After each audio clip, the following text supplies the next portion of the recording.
Olá, amigos do canal Medicamentos, Saúde e Doença. Hoje, seguindo os tópicos da farmacocinética, nós vamos falar sobre metabolismo.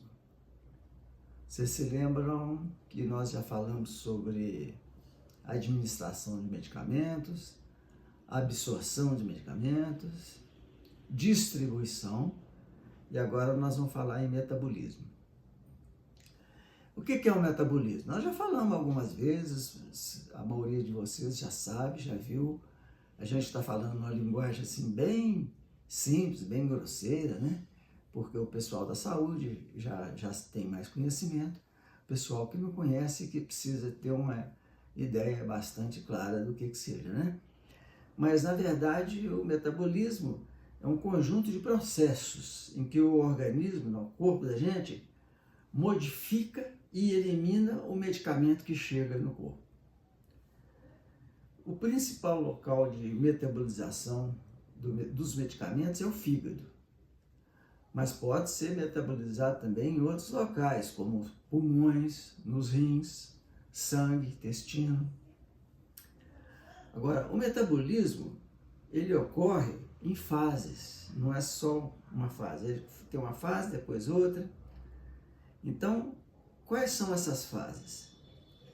Primeiramente, as enzimas. Se lembram das enzimas? Eu passei até um cartaz aqui para vocês guardarem o que é uma enzima, né? É aquela substância que ajuda a acontecer a reação química, ela dá força, ela impulsiona, né? Principalmente aquelas que nós chamamos enzimas do sistema citocromo P450, que o pessoal da saúde sabe o que é. Elas estão no fígado, são muitas enzimas. E as que metabolizam os medicamentos são as 3 dessas muitas. O que acontece lá? O medicamento chega, essas enzimas elas vão modificar a estrutura química do medicamento, quer dizer, a composição dele. Ele é um produto químico.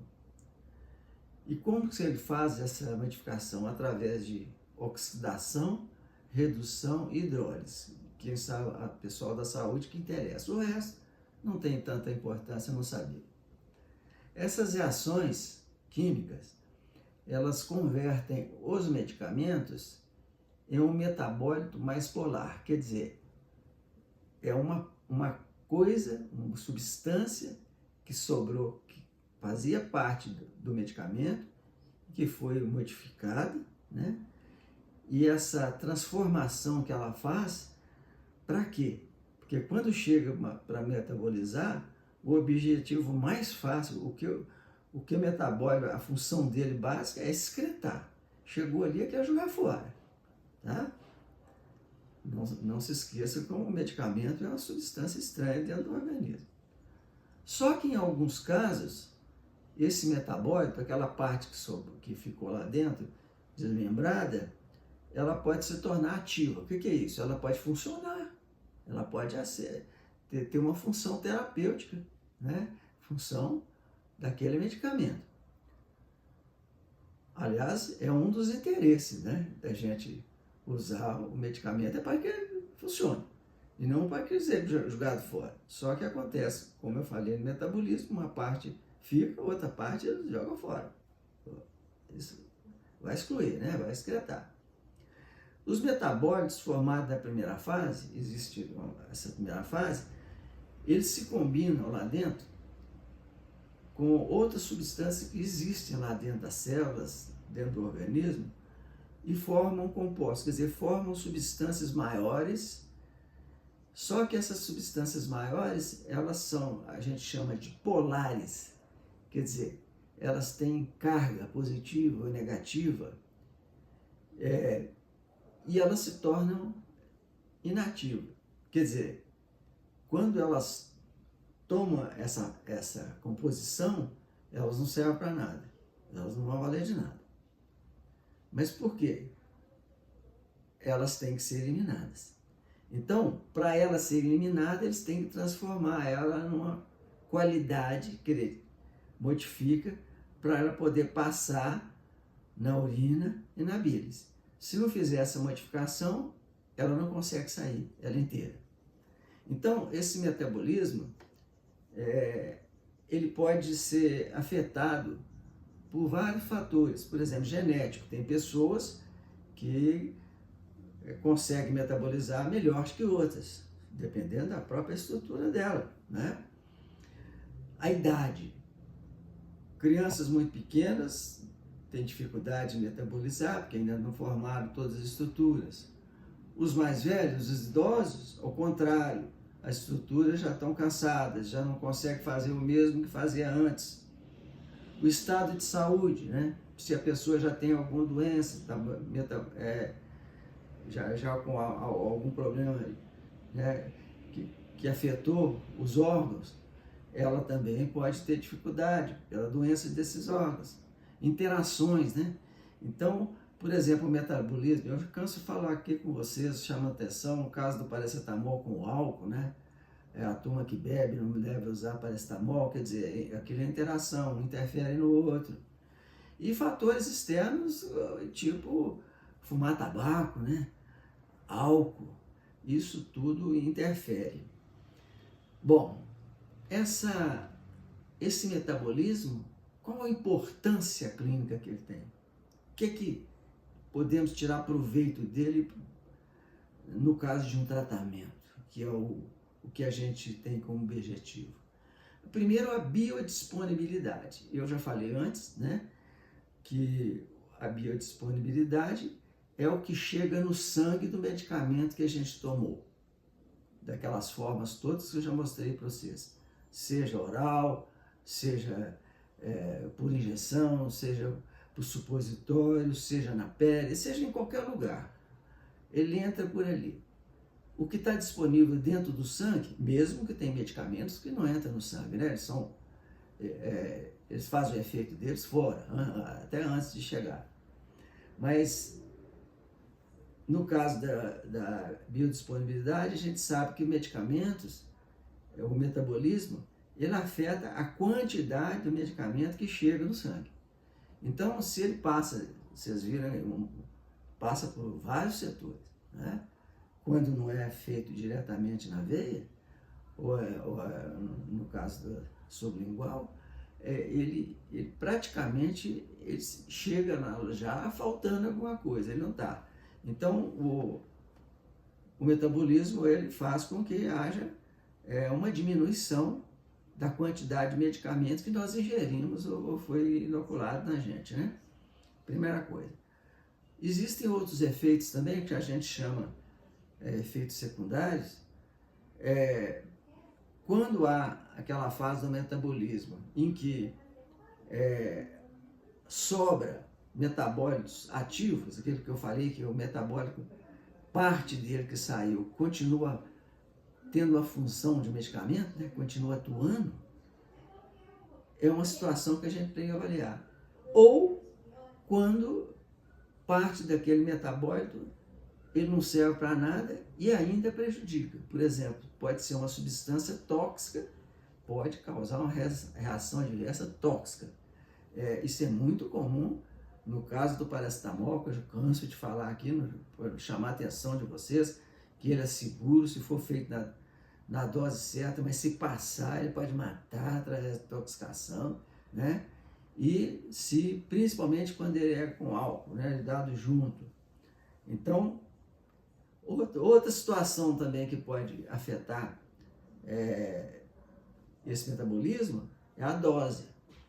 Então, a dose, você vai conhecer a velocidade do metabolismo. Quando você conhece a velocidade do metabolismo, é uma chave para você ajustar a dose, evitar a reação tóxica e falta de eficácia. Quer dizer, você sabendo o que vai acontecer lá, depois dessa mudança, você vai ficar sabendo o quanto de medicamento que você pode usar, que você tem que usar primeiro, o que você pode e o que você não pode. Então você vai dosar de acordo com as suas necessidades e o que o organismo consegue fazer de bom e evitar de fazer de ruim, né? Agora eu vou dar aqui para terminar algumas questões, eu chamo de dica, né? Para a gente sempre lembrar. Quando a gente está falando de medicamento, tem algumas coisas que vocês têm que sempre guardar para quando acontecer algum fato lá na frente, você se lembrar que isso é importante, né? Por exemplo, as drogas, os fármacos, o medicamento, o nome que a gente quiser dar, eles podem ser solúveis em água ou na gordura, em lípides. Quer dizer, ele se dá bem no ambiente só de água ou se dá bem só no ambiente só de lípidos. E isso é muito importante, porque lá na frente, para ele entrar ou para ele sair, essa questão ela é fundamental para ele poder fazer o papel dele e não ficar sem uso lá dentro ou fazendo mal ao organismo. Então, os que são solúveis em água, eles são prontamente excretados pelos rins.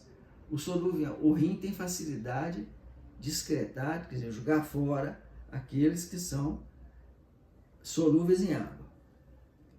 Agora, grande problema quando o rim está com alguma doença, aí volta aquilo que eu falei com você, já passei lá a questão do rim, cuidado que a gente tem que ter com o rim. Se ele tem algum problema, se ele está com alguma situação em que ele não pode exercer as funções dele, o que pode acontecer? Pode haver toxicidade, porque na hora que ele tiver que eliminar, se ele não der conta de eliminar, o rim vai sofrer, vai haver uma intoxicação no rim. Agora, no caso dos medicamentos solúveis em lípides, na gordura, né? Quando eles chegam no sangue, né? Para passar pelo rim primeiro, o que vai acontecer? Há uma parte dos rins chamada glomérulos, né? Eles vão filtrar essas substâncias solúveis em lípidos, ele filtra. Mas depois de filtrar, da forma que ele está, ele não consegue eliminar ele. Então, o que ele faz? Ali ele vai reabsorver através de outra parte do rins que se chama néfron, né? Para ele poder eliminar, por exemplo, ou para ele poder devolver para o sangue a parte boa. E ele só faz isso depois que há essa modificação do lipossolúvel em hidrossolúvel. Então, o que a gente chama isso? É ser transformado em forma mais simples para poder ser excretado. Porque o rim não consegue excretar qualquer substância, não. Dependendo do tamanho, dependendo da instituição, ele não consegue mandar para o xixi, para a urina, não. Tá? Então tem que ser modificado ali para ele poder mandar, né? No caso das drogas hidrossolúveis, o rim facilmente ele manda para a bexiga, que vai ser o local onde vai ser guardado, né, a urina, para depois ela eliminar. Bom, com isso a gente faz a penúltima fase, que a última seria a excreção, né? E daí nós terminamos essa parte de farmacocinética, quer dizer, todo o caminho desde quando o medicamento foi introduzido no organismo da gente, todos os lugares que ele passou, quanto tempo que ele ficou lá, como que a gente mede o tempo que ele ficou, o que vai acontecer nesse tempo. Então nós já passamos por isso tudo e é uma fase que a gente precisava de conhecer bem, para que na hora agora para frente que a gente vai começar a falar mais sobre doenças, né? Nós temos várias doenças aí que nós vamos comentar, como que elas acontecem. Então, como que a gente já falou, vocês têm que guardar. Um motivo que a gente colocou no YouTube é porque o YouTube, você pode assistir um vídeo, parar um pouquinho, continuar, voltar, assistir um pouquinho hoje, desliga, amanhã você volta. Se alguma coisa você não entendeu, você dá uma paradinha, vai devagarinho, anota, enfim. E aí está explicado toda a fase inicial. Da agora para frente, a gente vai trabalhar muito as doenças. Então, nós estamos com vários tipos de doenças, entre elas diabetes, nós vamos trabalhar com hipertensão, nós vamos trabalhar com gripe, resfriado, nós vamos trabalhar com vacina, nós vamos trabalhar com doenças, úlcera, gastrite, enfim, todas as doenças que são mais comuns que a gente está no dia a dia, nós vamos fazer e dessa forma a gente termina mais esse episódio e eu diria a vocês que se gostaram, inscreve aí no canal, né? Passa para as outras pessoas se você gostou, né? E com isso a gente vai seguindo fazendo o nosso trabalho aqui. Eu espero que a gente vai poder conversando e cada dia entender melhor para poder usar melhor o medicamento, tá bom? Até a próxima, muito obrigado.